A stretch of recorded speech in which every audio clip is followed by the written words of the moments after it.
नमस्कार दोस्तों, इस वीडियो में आप यूपी टेट 2014 प्रश्न पत्र के हिंदी पार्ट का कंप्लीट पेपर सॉल्यूशन देखने जा रहे हैं। अगर आप सभी वर्षों के यूपी टेट के कंप्लीट पेपर सॉल्यूशन को डिटेल में देखना चाहते हैं तो इस वीडियो के बाद इस वीडियो का डिस्क्रिप्शन जरूर चेक करिएगा। और अगर आप चैनल पर पहली बार विजिट कर रहे हैं तो इसको सब्सक्राइब करते हुए बेल आइकन को जरूर प्रेस कर लीजिएगा। चलिए दोस्तों, आज के इस महत्वपूर्ण वीडियो को शुरू करते हैं।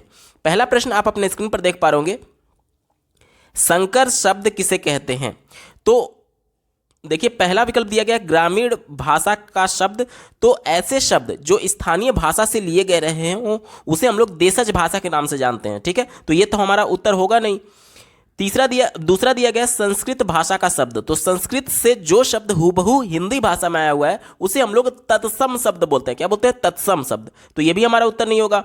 इसके बाद से सी वाला विकल्प देखिए, ग्रामीण व संस्कृत भाषा के कुछ विशेष शब्द। तो ये भी हमारा उत्तर नहीं होगा। एक ही विकल्प बचा, ऑप्शन नंबर डी देखिए, दो भाषा के शब्दों से मिलकर बना शब्द। अब कुछ शब्द ऐसे होते हैं जो कि दो भाषाओं से मिलकर के बने होते हैं, यानी कि हाइब्रिड होते हैं, तो उसे ही हम लोग संकर शब्द के नाम से जानते हैं। जैसे कि घोड़ा जो शब्द होता है वो हिंदी का शब्द है और जो सवार शब्द है वो फारसी शब्द है और दोनों को मिला करके घुड़सवार बना हुआ है। तो हिंदी और फारसी मिला हुआ है, इसलिए इसे हम लोग संकर शब्द के नाम से जानेंगे। ठीक है, इसी प्रकार से हम लोग बोलते हैं लाठी चार्ज। तो लाठी जो शब्द है वो हिंदी का शब्द है और चार्ज जो शब्द है वो इंग्लिश का शब्द है। तो इसे हम लोग क्या बोलते हैं? इसे हम लोग बोलते हैं लाठी चार्ज। ये संकर शब्द हो जाएगा। ठीक है, यानी दो भाषाओं के शब्द मिलकर के एक अन्य शब्द बन रहा है, यानी कि जिसमें दो भाषाओं के शब्द मिले हुए हैं उसे हम लोग संकर शब्द बोलते हैं। तो ऑप्शन नंबर डी यहाँ पर बिल्कुल एप्रोप्रिएट ऑप्शन हो जाएगा। अगला प्रश्न पूछा गया था, सूत शब्द का स्त्रीवाचक बनाने के लिए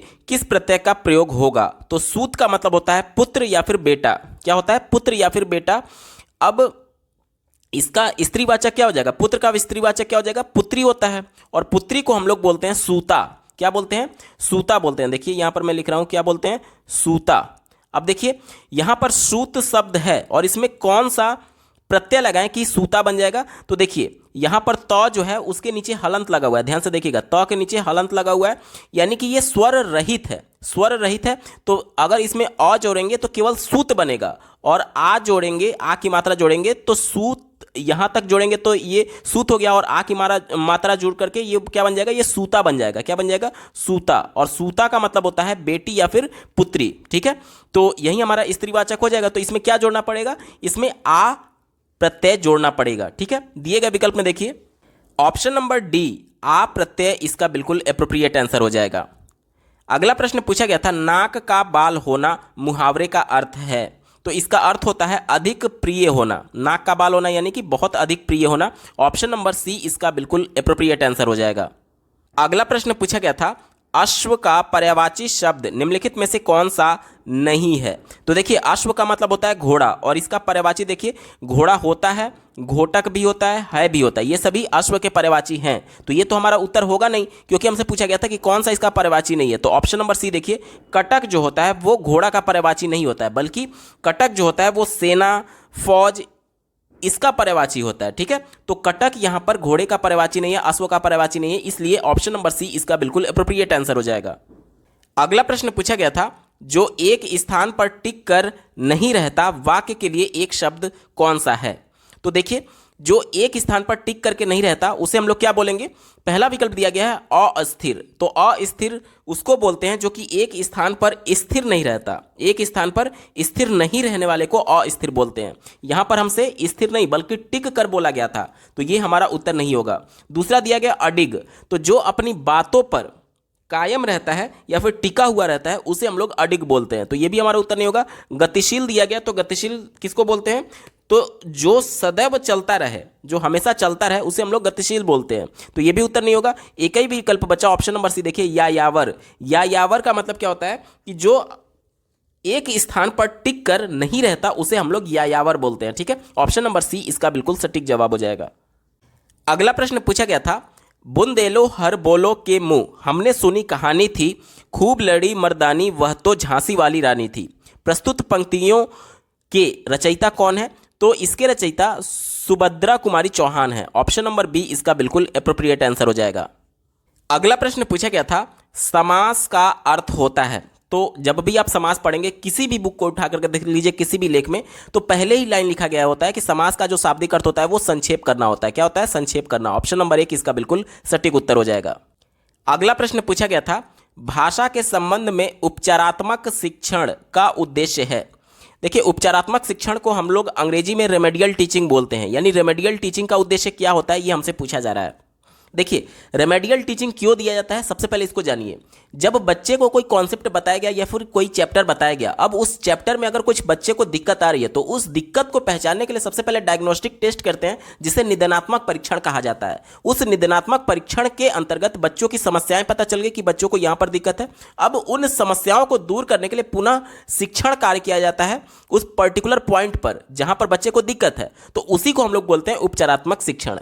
चलिए चौथे विकल्प से शुरुआत करते हैं। कहा जा रहा है कि बच्चों की त्रुटियों की केवल सूची बनाना, केवल एकमात्र एक ही, पूर्ण रूप से, संपूर्ण रूप से, ये जहां पर भी दिखे मैक्सिमम चांसेस होते हैं कि वो विकल्प निगेटिव हो जाएगा, तो ये हमारा उत्तर नहीं होगा। वैसे भी मैं आपको बता दूं कि देखिए, केवल त्रुटियों का सूची जो बनाया जाता है, केवल बच्चे कहां गलती कर रहे हैं, तो ये निदानात्मक परीक्षण में बच्चों को आ रही समस्याओं के बारे में जाना जाता है। तो ये निदानात्मक परीक्षण से जुड़ा हुआ हो सकता है कि बच्चे कहां पर गलती कर रहे हैं। गलती करने का मतलब कि वहां पर उनको समस्या होगी, तो गलतियों की सूची बनाना या फिर बच्चों को आ रही समस्याओं की सूची बनाना, ये निदानात्मक शिक्षण से जुड़ा हुआ है। प्रश्न हमसे उपचारात्मक शिक्षण के बारे में पूछा गया, तो ये हमारा उत्तर नहीं होगा। ठीक है, तीसरा दिया गया, बच्चों को श्रेणीवार विभक्त करना। तो देखिए, किसी भी क्लास के बच्चे को आप श्रेणी, कि तुम फर्स्ट हो, तुम सेकेंड हो, तुम थर्ड हो, यानी कि उनको क्रम देना। श्रेणी मतलब क्या होता है? क्रम देना, उस तरीके से विभक्त करना। तो ये सीधे तौर पर एक तरीके से एनसीएफ और राष्ट्रीय शिक्षा नीति 2020 का उल्लंघन है, क्योंकि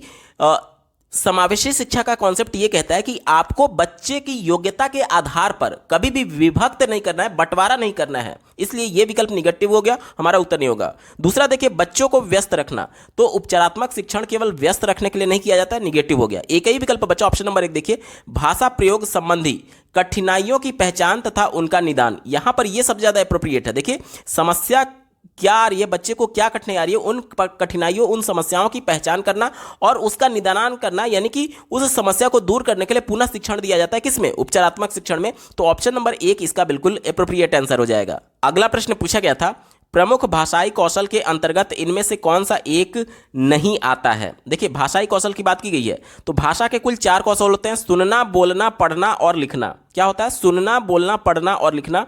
यहां पर देखिए, सुनना दिया गया, तो ये तो भाषा का कौशल है, और हमसे पूछा गया कि कौन सा नहीं है, तो निगेटिव वाला हमें ढूंढना था। बोलना भी होता है, लिखना भी कौशल होता है, लेकिन हंसना जो होता है वो भाषाई कौशल नहीं है, इसलिए यही हमसे पूछा गया था। तो ऑप्शन नंबर सी यहां पर बिल्कुल एप्रोप्रिएट आंसर हो जाएगा। अगला प्रश्न पूछा गया था, हिंदी दिवस कब मनाया जाता है। तो हिंदी दिवस 14 सितंबर को मनाया जाता है। क्यों 14 सितंबर को ही मनाया जाता है? क्योंकि 14 सितंबर 1949 को ही भारत के संविधान में हिंदी को ऑफिशियल लैंग्वेज यानी राजभाषा का दर्जा दिया गया था। भारतीय संविधान के भाग 17 के अनुच्छेद 343 से 351 तक राजभाषा के संदर्भ में प्रावधान किए गए हैं, और भारतीय संविधान का जो 8वीं अनुसूची है, जिसमें 22 भाषाओं को सम्मिलित किया गया है, उसमें हिंदी भाषा को महत्व दिया गया, यानी जोड़ा गया। और भारतीय संविधान के अनुच्छेद 343(1), ध्यान दीजिएगा, 343(1), या फिर इसी को क्या बोलते हैं, 343(a), या फिर इसी को 343 क भी बोलते हैं।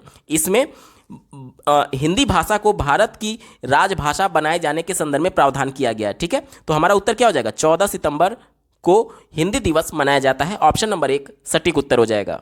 अगला प्रश्न पूछा गया था, काव्य शिक्षण का उद्देश्य है। काव्य यानी कि सीधे तौर पर आपसे पूछा जा रहा है कि पोएट्री पढ़ाने का क्या उद्देश्य होता है। देखिए, पहले विकल्प से शुरुआत करते हैं। दिया गया है, भाषा में प्रयुक्त होने वाले विराम चिन्हों से परिचित कराना।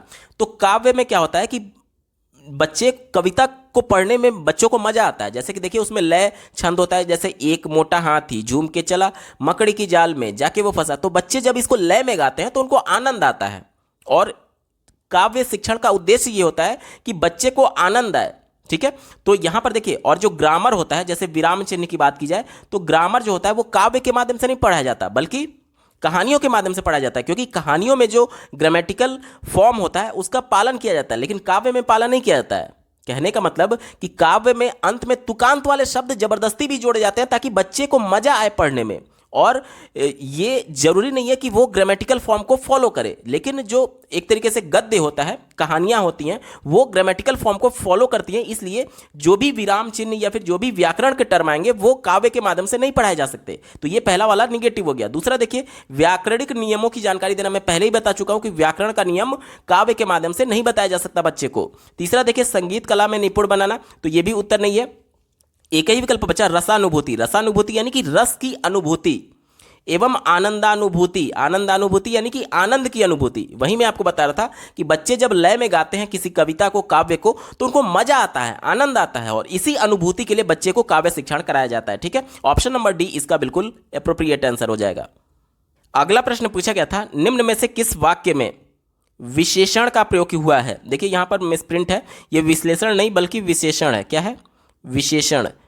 तो पूछा यह जा रहा है कि किस वाक्य में विशेषण का प्रयोग हुआ है।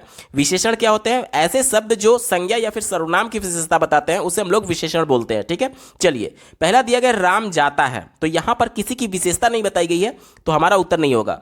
सीता फल खाती है, यहां पर भी संज्ञा या सर्वनाम की विशेषता नहीं बताई गई है, तो यह भी हमारा उत्तर नहीं होगा। चौथा देखिए, जल्दी उठना स्वास्थ्यवर्धक होता है, तो यहां पर भी संज्ञा या सर्वनाम की विशेषता नहीं है, तो यह भी हमारा उत्तर नहीं होगा। एक ही विकल्प बचा, ऑप्शन नंबर सी देखिए, मेरी गाय काली है। यहां पर जो गाय है यानी काऊ, जो गाय है वो क्या है? वो नाउन है।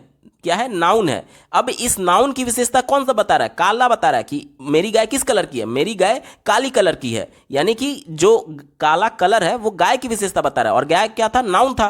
तो जो भी शब्द नाउन या प्रोनाउन की विशेषता बताते हैं उसे हम लोग विशेषण बोलते हैं, और विशेषण का प्रयोग इसी में केवल हुआ है। विकल्प नंबर सी यहां पर बिल्कुल एप्रोप्रिएट आंसर हो जाएगा।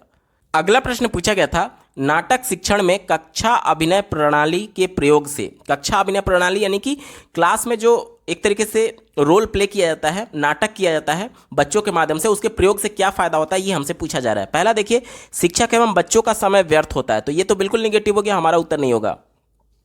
तीसरा विकल्प देखिए, बच्चों पर विपरीत प्रभाव पड़ता है, तो ये भी विकल्प निगेटिव है। क्यों निगेटिव है? क्योंकि बच्चे जो अभिनय करेंगे, जिस भी कैरेक्टर को फॉलो करेंगे, जाहिर सी बात है उनके गुणों को अपने अंदर भी समाहित कर रहे हैं, क्योंकि वो उनका रोल प्ले कर रहे हैं एज ए कैरेक्टर। वो उसमें एक तरीके से उनके भावनाओं को भी समझ रहे होंगे, तो कहीं ना कहीं उन पर प्रभाव पड़ेगा, तो पॉजिटिव तौर पर प्रभाव पड़ेगा। तो ये क्या कह रहा था? बच्चों पर विपरीत प्रभाव पड़ता है, तो ये विकल्प निगेटिव हो गया, हमारा उत्तर नहीं होगा। और चौथा विकल्प जो था इसमें दिया गया है कि इनमें से कोई नहीं, तो वो तो वैसे ही गलत हो गया। एक ही विकल्प बचा है, देखिए, पात्रों के अनुसार, यहां पर मिसप्रिंट है, पात्रों के अनुसार बच्चों द्वारा अभिनय से सीखने की प्रक्रिया में तेजी आती है। बिल्कुल सही बात है। बच्चे जब कोई कैरेक्टर का रोल प्ले करते हैं तो उसको और अच्छे ढंग से सीख पाते हैं। क्यों अच्छे ढंग से सीख पाते हैं? क्योंकि बच्चे, जो दूसरे बच्चे हैं या फिर जो रोल प्ले कर रहा है, उसकी कई इंद्रियां एक साथ एक्टिव होती है, जैसे कि वो बोल भी रहा है, वो सुन भी रहा है, वो देख भी रहा है। तो आपने कई मनोवैज्ञानिकों को देखा होगा, सुना होगा, पढ़ा होगा कि जितनी ज्यादा इंद्रियां आपकी एक्टिव रहती हैं और जब आप करके सीखते हैं तो वो अधिगम जो होता है वो अर्थपूर्ण होता है। इसलिए ऑप्शन नंबर बी यहां पर सबसे ज्यादा अप्रोप्रिएट है और यही इसका सटीक जवाब हो जाएगा। अगला प्रश्न पूछा गया था, निम्न शब्द में अधिकरण कारक का प्रयोग हुआ है।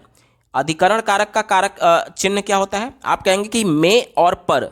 में और पर जो होता है वो अधिकरण कारक का कारक चिन्ह होता है। ठीक है, तो हमें यह देखना है कि चारों शब्दों में किसमें में या फिर पर कारक चिन्ह आ रहा है, और वहीं हमारा अधिकरण कारक का उत्तर हो जाएगा।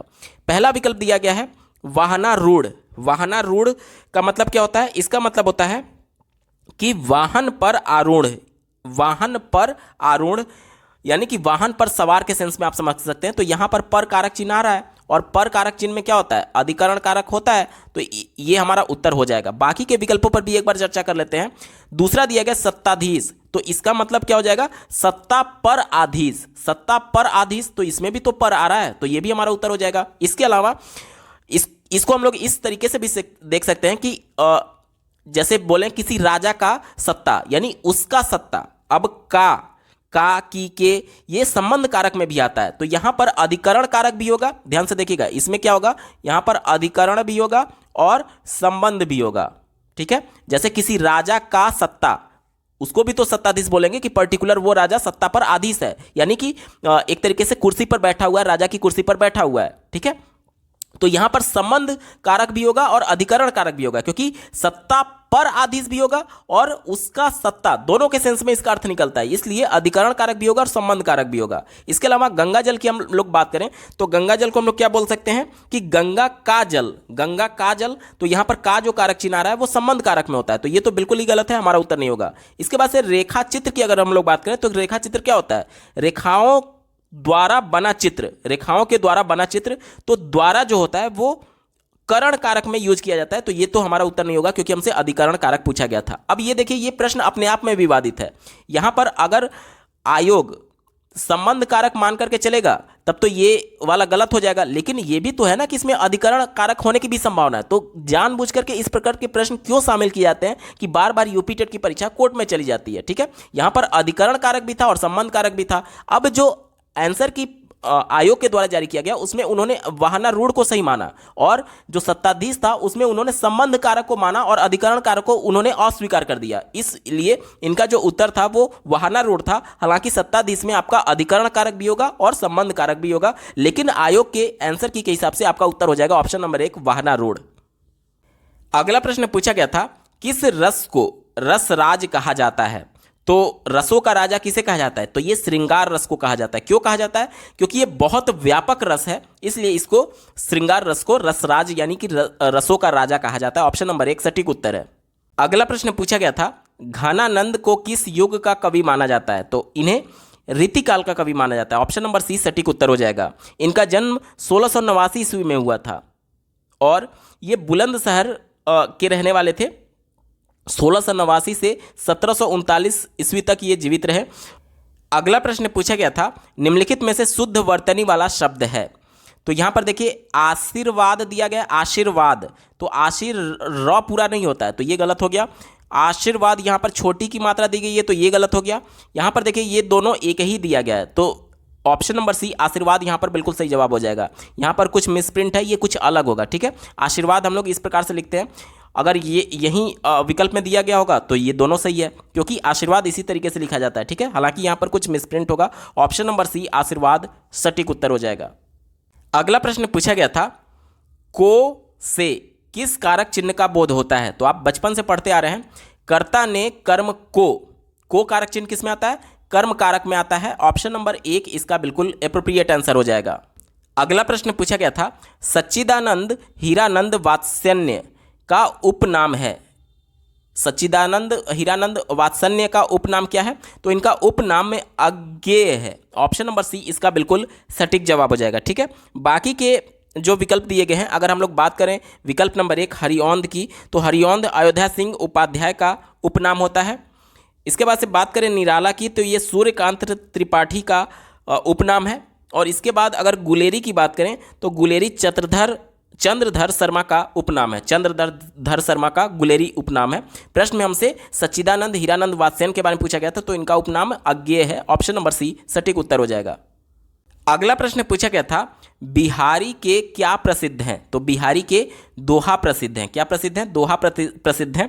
इन्होंने एक काव्य दोहा रचना किया था जिसका नाम था बिहारी सतसई, जो कि दोहा छंद में है। ठीक है, तो इनका क्या प्रसिद्ध है? दोहा प्रसिद्ध है। ऑप्शन नंबर डी सटीक उत्तर हो जाएगा। अगला प्रश्न पूछा गया था, पुनर्जन्म शब्द का संधि विच्छेद क्या होगा? तो इसका सही संधि विच्छेद हो जाता है पुनः धन जन्म। पुनः धन जन्म मिलकर के पुनर्जन्म बना हुआ है। अब ये कैसे बनता है, थोड़ा सा इसके बारे में बेसिक जान लीजिए। देखिए, पुनः को हम लोग कैसे लिखेंगे? पुनः को हम लोग लिखेंगे, ये पू हो जाएगा और फिर ये नौ। जैसा कि आप लोग जानते हैं कि यहाँ पर नौ क्या है? यहाँ पर नौ व्यंजन है और व्यंजन स्वर रहित अगर हम लोग लिखें तो नीचे हलंत लगाना पड़ेगा और प्लस अ, ये पूरा मिलकर के पुन बनेगा और प्लस ये यहाँ पर विसर्ग लगा हुआ है। ठीक है, तो इस प्रकार से हम लोग लिखेंगे और उसके बाद से जन्म है। क्या है? जन्म।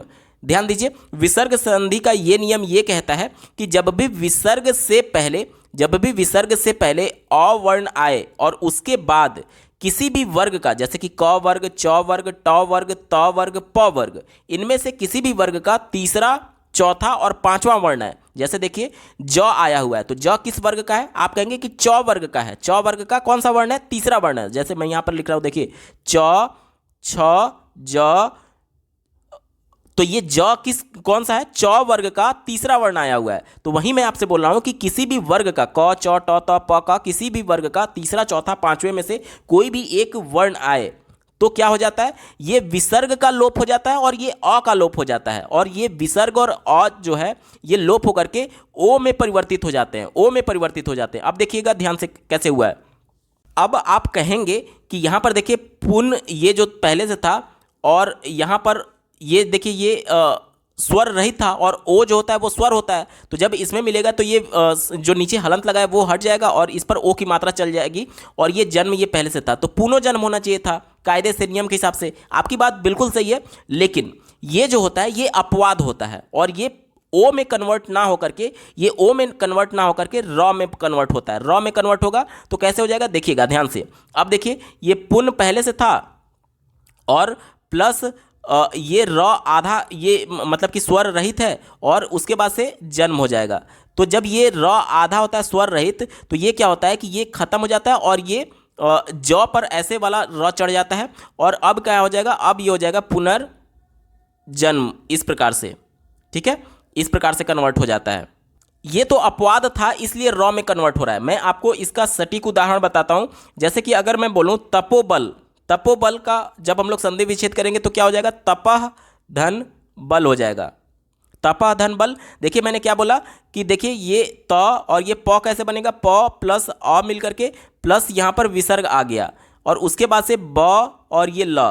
तो मैंने क्या बोला कि जब भी विसर्ग से पहले अ वर्ण आए, जब भी विसर्ग से पहले अ वर्ण आए और उसके बाद किसी भी वर्ग का तीसरा चौथा पांचवा वर्ण आए, जैसे कि देखिए ब किसका है, प वर्ग का, प फ ब, तीसरे नंबर पर ब आ रहा है, तो ये तीसरे नंबर पर जब भी आएगा और उससे पहले विसर्ग आ रहा है और अ आ रहा है तो विसर्ग और अ का लोप हो जाएगा और इसकी जगह पर ओ हो जाएगा। तो क्या हो जाएगा, ये देखिए ये त और ये प था और ये प के नीचे हलंत है और ये ओ की मात्रा लग जाएगी तो क्या हो जाएगा, तप्पो बन जाएगा, तप्पो बन जाएगा, और ये बल पहले से है तो तप्पो बल बन जाता है। ये होता है सही नियम, ठीक है। लेकिन यहां पर जो पुनः जन्म में आप देख रहे हैं विसर्ग संधि का नियम, ये अपवाद होता है, इसलिए ये ओ में कन्वर्ट ना होकर के र में कन्वर्ट होता है, र में कन्वर्ट होता है, इसलिए इसका पुनर्जन्म इस प्रकार से बनेगा। ठीक है, तो हमारा उत्तर क्या हो जाएगा, ऑप्शन नंबर 1 पुनः धन जन्म, इसका बिल्कुल सटीक जवाब हो जाएगा। अगला प्रश्न पूछा गया था शोक किस रस का स्थायी भाव है। पहला विकल्प दिया गया शांत, तो शांत रस का स्थायी भाव निर्वेद होता है, तो ये तो उत्तर होगा नहीं। इसके बाद से तीसरा देखिए दिया गया है हास्य, तो हास्य रस का जो स्थायी भाव होता है वो हास होता है, तो ये भी उत्तर नहीं होगा। वीर रस की बात की गई तो वीर रस का जो स्थायी भाव होता है वो उत्साह होता है, तो ये भी उत्तर नहीं होगा क्योंकि हमसे शोक पूछा गया था। एक ही विकल्प बचा, करुण रस का जो स्थायी भाव होता है वो शोक होता है। ऑप्शन नंबर बी यहां पर बिल्कुल अप्रोप्रिएट आंसर हो जाएगा। अगला प्रश्न पूछा गया था सूरदास ने किस भाषा में सूर सागर की रचना की, तो सूरदास ने सूर सागर की रचना किस भाषा में की थी, तो ये ब्रज भाषा में की थी। ऑप्शन नंबर बी सटीक उत्तर है। अगला प्रश्न पूछा गया था दोहा में कितनी मात्राएं होती हैं, तो दोहा जो होता है वो अर्ध सम मात्रिक छंद होता है, जिसके प्रथम और तृतीय चरण में 13-13 मात्रा और द्वितीय एवं चतुर्थ चरण में 11-11 मात्रा होती है। तो टोटल मिलाकर के 13 और 11 करेंगे तो कितना आएगा, 24 आएगा। तो दिए गए विकल्प में देखिए ऑप्शन नंबर 1 24, इसका बिल्कुल सटीक उत्तर हो जाएगा। अगला प्रश्न पूछा गया था जो अच्छे कुल में उत्पन्न हुआ हो, इस शब्द समूह के लिए एक शब्द क्या होगा, तो चौथा विकल्प दिया गया कृपण, तो कृपण किसे बोलते हैं, जो बहुत कंजूस होता है उसे कृपण बोलते हैं, तो ये तो उत्तर होगा नहीं। समृद्ध की बात की गई है तो समृद्ध किसे बोलेंगे, जिसके पास बहुत ज़्यादा धन संपदा हो उसे समृद्ध बोलते हैं, अमीर बोलते हैं, तो ये भी हमारा उत्तर नहीं होगा। इसके बाद से धनी दिया गया तो धनी किसे बोलेंगे, जो बहुत पैसे वाला हो, तो ये भी हमारा उत्तर नहीं होगा। एक ही विकल्प बचा ऑप्शन नंबर 1 कुलीन। कुलीन का मतलब क्या होता है, जो अच्छे कुल में उत्पन्न हुआ हो। ऑप्शन नंबर 1 इसका बिल्कुल एप्रोप्रिएट आंसर हो जाएगा। अगला प्रश्न पूछा गया था दाता शब्द का स्त्रीलिंग क्या होगा, तो दाता शब्द का स्त्रीलिंग क्या हो जाएगा, दात्री होता है। ऑप्शन नंबर सी सटीक उत्तर है। अगला प्रश्न पूछा गया था लड़का पेड़ से गिरा में कौन सा कारक चिन्ह होगा, तो यहां पर देखिए आप देखेंगे कि करण कारक में भी से कारक चिन्ह आता है। देखिए यहां पर से कारक चिन्ह आया हुआ है, तो करण कारक में भी से कारक चिन्ह आता है और इसके अलावा अपादान कारक में भी से कारक चिन्ह आता है। बाकी के देखिए कर्म कारक में को कारक चिन्ह आता है, तो ये उत्तर होगा नहीं। इसके बाद से देखिए संप्रदान की अगर हम लोग बात करें तो संप्रदान में कोई और के लिए आता है, तो ये भी हमारा उत्तर नहीं होगा। अधिकरण कारक तो होगा नहीं क्योंकि में और पर आता है। अब यहां पर देखिए कंफ्यूज करने के लिए ये दो विकल्प दे सकते थे। पहला आपका अपादान में भी से कारक चिन्ह आता है और इसके अलावा करण कारक में भी से और को कारक चिन्ह आता है। तो अगर मान लीजिए दोनों विकल्प दिया गया था तब हम लोग कैसे निकालते हैं? हम लोग तब ऐसे निकालते हैं जहां पर देखिए अलगाव की स्थिति हो, जैसे कि लड़का पेड़ से गिरा यानी कि पेड़ से अलग हो गया, तो यहां पर हमेशा अपादान कारक होगा। ठीक है, अपादान कारक होगा अलग होने की स्थिति में, जैसे कि पेड़ से पत्ते गिरते हैं, यानी कोई भी चीज किसी वस्तु से या फिर किसी जगह से अलग हो रहा है तो अलग होने की कंडीशन में वहां पर हमेशा अपादान कारक होगा। ऑप्शन नंबर 1 यहां पर बिल्कुल सटीक जवाब हो जाएगा। यानी कि अगर आपका करण कारक दिया भी रहता तो भी आपका अपादान कारक ही होता, क्योंकि भले ही से कारक चिन्ह आया हुआ है लेकिन आपको यह भी देखना है कि कहीं से अलग हो रहा है। अलगाव की स्थिति में हमेशा अपादान कारक सही होता है। ऑप्शन नंबर 1 सटीक उत्तर है। अगला प्रश्न पूछा गया था, पापी में कौन सा विशेषण है? पहला विकल्प दिया गया है संख्यावाचक विशेषण। तो संख्यावाचक विशेषण क्या होगा? जैसे कि नाम ही से स्पष्ट हो रहा है कि इसमें संख्या होना चाहिए, तो यहां पर कोई संख्या तो है नहीं, तो ये हमारा उत्तर नहीं होगा। सार्वनामिक विशेषण दिया गया। सार्वनामिक विशेषण क्या होता है? तो जब भी देखिए ध्यान से समझिएगा, किसी वाक्य में संज्ञा शब्दों की विशेषता बताने वाले सर्वनाम शब्दों को सार्वनामिक विशेषण कहते हैं। तो यहां पर इस प्रकार का भी कोई नहीं है, तो ये भी हमारा उत्तर नहीं होगा। परिणामवाचक, परिणाम क्या होता है? जैसे कि अगर मैं बोलूं 2 किलो चीनी, तो यहां पर 2 किलो क्या है? वो चीनी की विशेषता बता रहा था, तो ये परिणाम यहां पर दिखाई देगा, लेकिन इस प्रकार का भी कोई यहां पर नहीं है, तो ये भी हमारा उत्तर नहीं होगा। एक ही विकल्प बचा गुणवाचक विशेषण। यहां पर देखिए पापी जो है वो विशेषता तो बता रहा है, साथ ही साथ किसी व्यक्ति का गुण भी बता रहा है कि वह पापी व्यक्ति है। ठीक है, इसलिए गुणवाचक विशेषण यहां पर बिल्कुल सटीक आंसर हो जाएगा। अगला प्रश्न पूछा गया था, नवल सुंदर श्याम शरीर की सजल नीरद सी कल। अब ध्यान दीजिएगा, सी आ गया। ठीक है, कांति थी में कौन सा अलंकार है? अलंकार हमसे पूछा जा रहा है, तो देखिए सा सी से जहां पर भी दिख जाए वहां पर हमेशा उपमा अलंकार होता है। उत्तर क्या हो जाएगा? उपमा अलंकार इसका बिल्कुल सटीक जवाब हो जाएगा। बाकी के विकल्पों को अगर हम लोग ध्यान से देखें तो पहला दूसरा दिया गया रूपक अलंकार। तो जहां पर उपमेय और उपमान में कोई भी भेद ना किया जाए, जैसे कि बोला जाए कि चरण कमल, यहां पर जो चरण है यानी पैर है उसको कमल ही बताया गया है, उसमें कोई समानता नहीं दिखाई गई, बल्कि उपमेय और उपमान में कोई भेद ही नहीं है, तो वहां पर रूपक अलंकार होता है। तो ये तो हमारा उत्तर होगा नहीं, क्योंकि सी आया हुआ था तो ये उपमा अलंकार को दिखा रहा था। इसके अलावा श्लेष अलंकार बोला गया, तो श्लेष में क्या होता है कि एक ही शब्द में 2-3 अर्थ चिपके हुए होते हैं, तो ये भी हमारा उत्तर नहीं होगा। इसके अलावा उत्प्रेक्षा अलंकार में क्या होता है? तो इसमें मनु मानहु जनु जानहु इस प्रकार के शब्द आते हैं, जिसको देख करके आप समझ जाएंगे कि उत्प्रेक्षा अलंकार का उदाहरण है। तो यहां पर भी इस प्रकार के शब्द नहीं आए हुए। सी आया हुआ था, सी सा से, ये जितने भी वर्ड होते हैं वो उपमा अलंकार को बताते हैं। ऑप्शन नंबर 1 यहां पर बिल्कुल सटीक उत्तर हो जाएगा। अगला प्रश्न पूछा गया था कि बीजक किसकी रचना है? बीजक किसकी रचना है, यह प्रश्न हमसे पूछा जा रहा है। तो बीजक जो है वो कबीरदास की रचना है। किसकी है? कबीरदास की रचना है। ऑप्शन नंबर सी यहां पर बिल्कुल एप्रोप्रिएट आंसर हो जाएगा। दोस्तों, यूपी टेट 2014 प्रश्न पत्र के हिंदी पार्ट का कंप्लीट पेपर सॉल्यूशन आपने देखा। आपको ये वीडियो कैसा लगा कमेंट के माध्यम से जरूर बताइएगा, क्योंकि आपका एक कमेंट मुझे मोटिवेट करेगा ऐसे ही महत्वपूर्ण वीडियो लाने के संदर्भ में। अगर आप अभी तक जितने भी वर्षों में यूपी टेट के पेपर हुए हैं सभी का कंप्लीट पेपर सॉल्यूशन डिटेल में देखना चाहते हैं तो इस वीडियो के बाद इस वीडियो का डिस्क्रिप्शन जरूर चेक करिएगा। और अगर आप चैनल पर पहली बार विजिट कर रहे हैं तो इसको सब्सक्राइब करते हुए बेल आइकन को जरूर प्रेस कर लीजिएगा। इस वीडियो को देखने के लिए आपका बहुत बहुत धन्यवाद। भगवान करे आपका दिन शुभ हो।